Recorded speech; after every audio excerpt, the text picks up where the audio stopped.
Eh bien, bonsoir, ravi d'être avec vous ce mardi 7 juillet.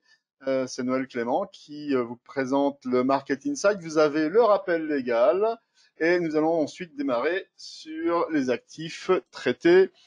Et aujourd'hui, donc, nous allons parler du CAC 40.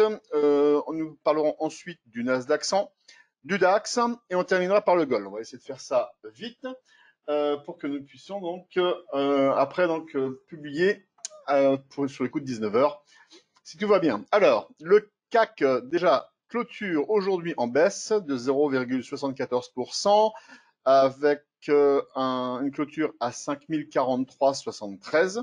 Le DAX, lui, termine en baisse de 0,92% sur les 12 616,80.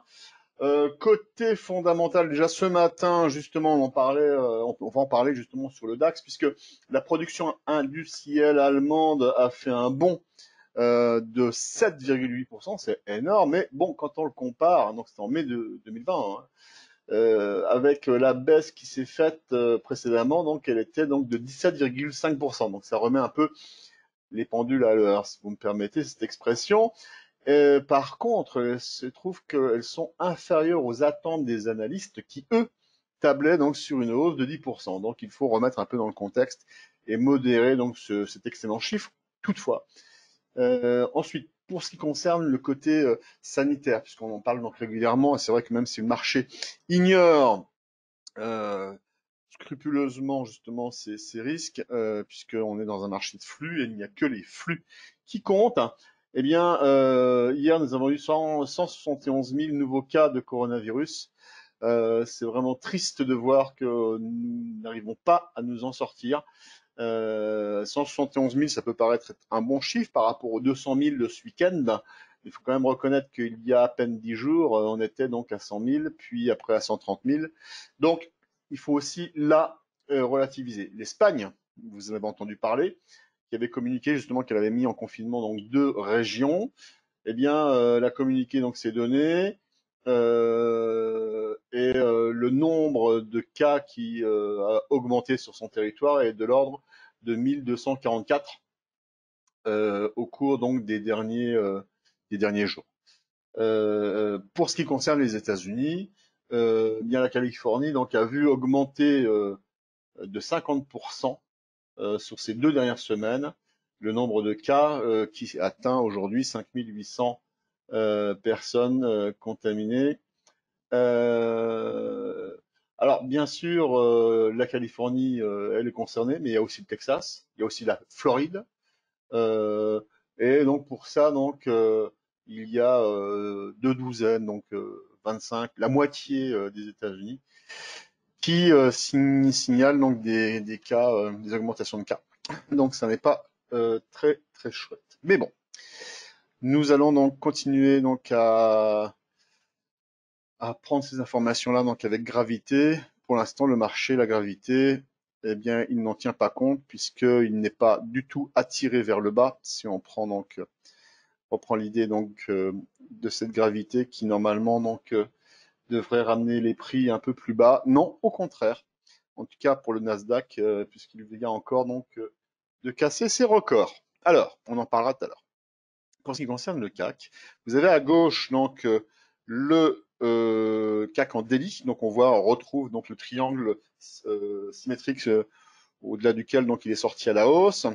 Comme je l'avais donc mentionné, donc il y avait des éléments qui minoraient un peu, j'irais cette hausse, cette sortie haussière, puisque nous avions donc la BB Sup, bande Bollinger supérieure, qui tassait les prix. Donc là, il suffit de constater donc ce qui s'est passé. Les prix donc ont bien rejeté les prix du CAC vers le bas. Il n'y a pas eu de gap, même si l'ouverture s'est faite, hein, on voit donc en daily, elle s'est faite donc ici sur la partie haute, hein, puisque c'est une bougie rouge, donc forcément les baissières. Eh bien, il n'y a pas eu de gap, puisque en réalité, donc au cours de la séance, donc on est venu le refermer. Et aujourd'hui, de même, il n'y a pas eu de gap, mais on voit quand même qu'au niveau des corps, il y a donc des gaps qui sont importants. Et en réalité, il y en a en intraday, puisque quand on regarde à droite, eh bien, nous voyons donc clairement que justement sur cette partie-là, ici, nous avons un gap haussier en ourli, hein, on est en H1, et ici, nous avons un gap baissier donc qui a ouvert donc ce matin. Et donc, ils existent bel et bien. Donc, si on poussait un peu le bouchon un peu plus loin, on aurait même dans cette zone-là à nouveau une zone euh, d'îlot de renversement baissier. Hein. Alors, tiens, d'ailleurs, pour les clients ce matin, donc j'aurais donc mentionné justement ce qu'était, enfin du moins dans le live training, ce qu'était donc une étoile filante. Eh bien, je l'ai entouré. Donc pour vous, ça peut être intéressant quand même de savoir à quoi ça ressemble. Une étoile filante, un doji, qui est en forme d'étoile filante. Donc généralement, c'est donc qui signale quand il est en haut d'une tendance étendue un renversement baissier. Donc là, on n'est vraiment pas déçu du tout. On a bien renversé à la baisse. Alors, on s'est permis avec les clients de tracer dans quelque chose qui pouvait ressembler à une épaule tête épaule pas inversée, mais une épaule tête épaule donc baissière, donc une normale, on va dire, avec donc sur la gauche ici une épaule à gauche, ici une tête, et là on attendait justement la formation d'une épaule de droite, et donc il était possible donc de la voir aplatie. Donc voilà, je le remets. Les clients XTB savent de quoi on parle, puisque on l'a fait donc ensemble. Donc je le laisse tel quel. Et quand on regarde également au niveau des tendances, hein, du momentum, donc des sommets, donc j'avais tracé donc ce trait qui est donc haussier, on le voit. Hein. Et quand on retrace sur justement les mêmes sommets correspondant donc au MACD 12,26,9, c'est un classique. Là, c'est baissier. Donc on a bien une divergence baissière. Ce qui veut dire que normalement, la dynamique haussière, elle a un petit plomb dans l'aile quand même si on est sorti du triangle. Donc tout ça, il faudra le prendre quand même avec des pincettes pour la suite.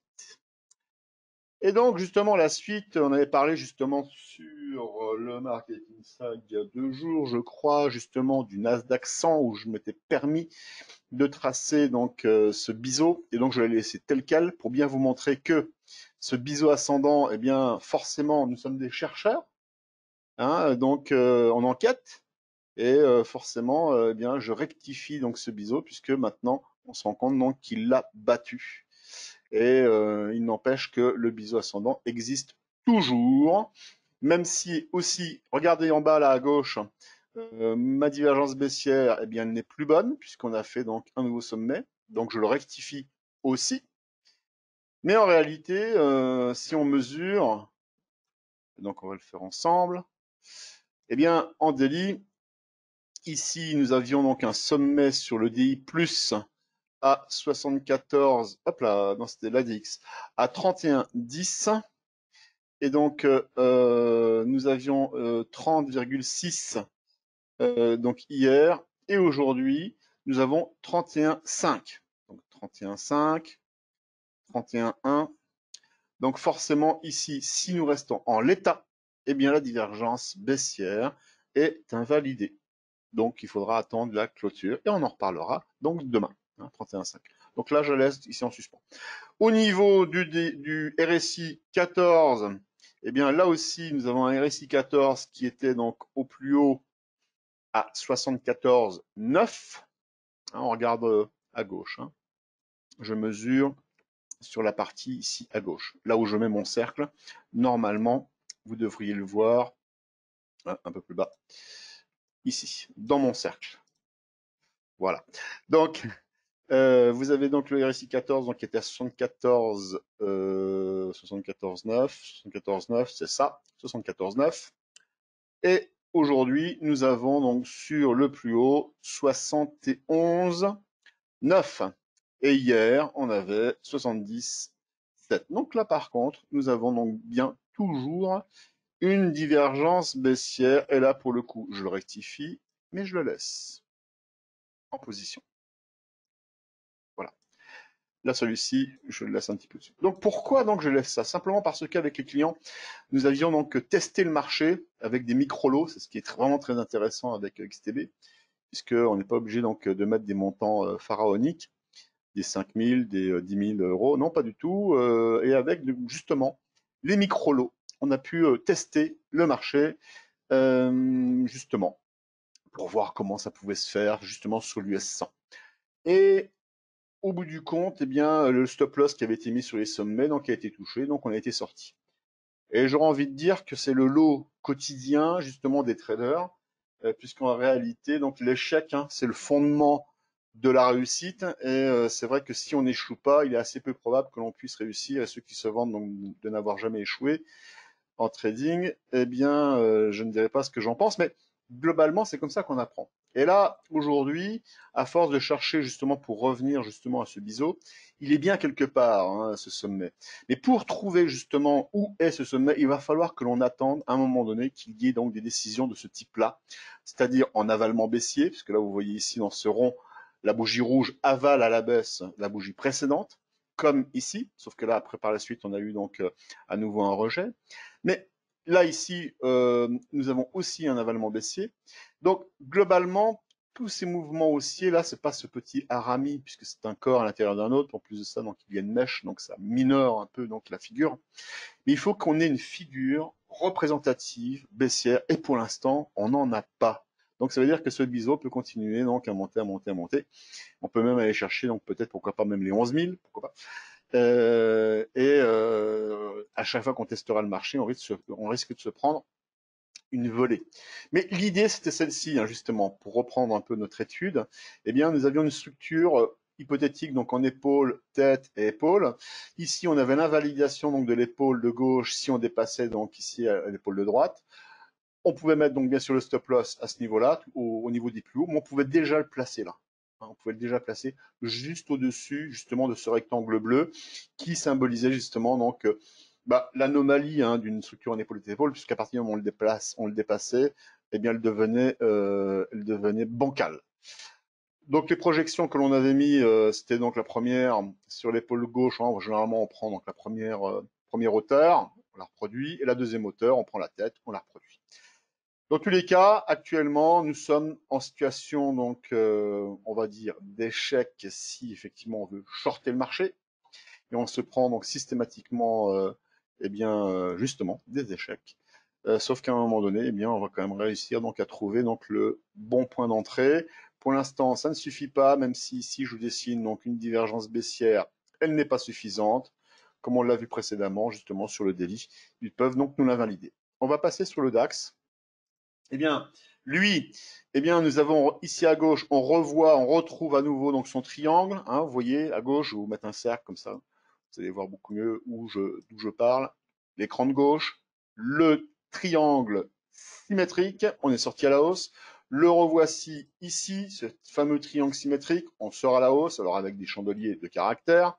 Généralement, on ne franchit pas donc ce genre de triangle au ralenti avec des petites bougies. Non, non, non. C'est des bougies qui ont vraiment de la force.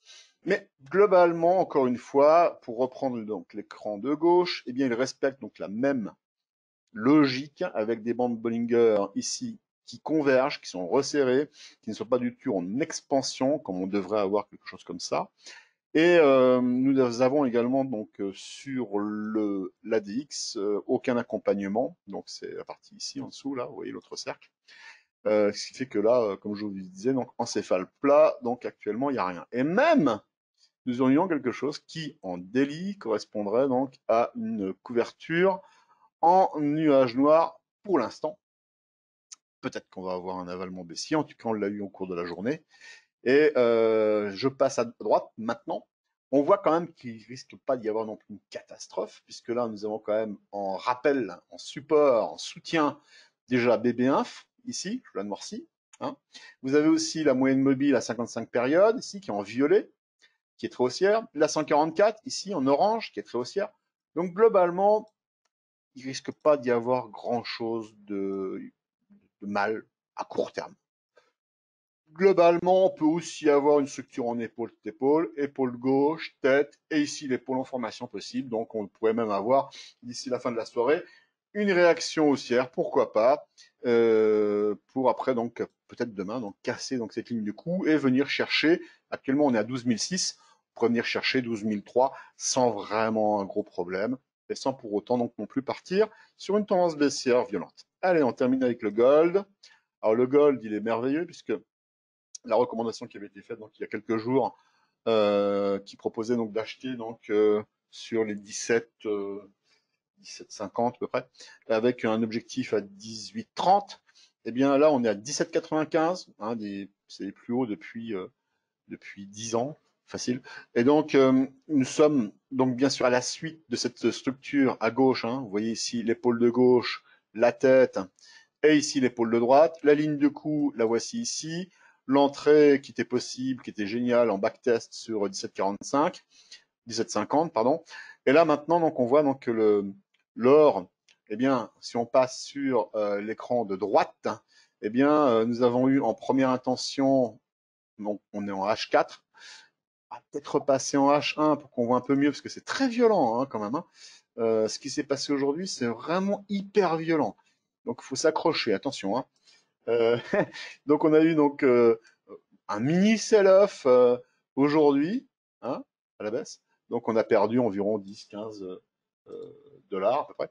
Mais par la suite, donc on s'est rattrapé et on voit donc à quel point donc les moyennes mobiles à 55 périodes et 144 périodes sont vraiment très utiles puisqu'on peut donc, tant qu'elles sont haussières, s'appuyer dessus facilement, même quand on les traverse. Et là, donc, on a une catapulte haussière qui est assez phénoménale. Donc, ce qui est intéressant quand même, c'est que, euh, bien sûr, le marché là, il est très difficile, mais le fait de prendre conscience donc de cette difficulté, le fait de savoir qu'effectivement on peut être sorti, comme l'exemple que je vous ai donné tout à l'heure sur le Nasdaq, eh bien fait qu'en réalité, on n'en souffre pas. Pourquoi? Parce que tout simplement, on sait que c'est difficile, on sait que c'est compliqué, on sait que c'est dur, mais c'est pas ça qui va nous empêcher donc d'agir. On peut le faire, on prend conscience des risques, et à partir du moment où les risques sont donc intégrés et qu'on met des stop loss donc aux bons endroits, eh bien on peut comme cela donc avancer sereinement et sans souffrir. En tout cas, c'est ce que je vous conseille. Protégez-vous avec des stop loss. Je vous dis à demain et en espérant donc que tout va bien se passer pour vous. Bonne soirée et donc à demain mercredi. Au revoir.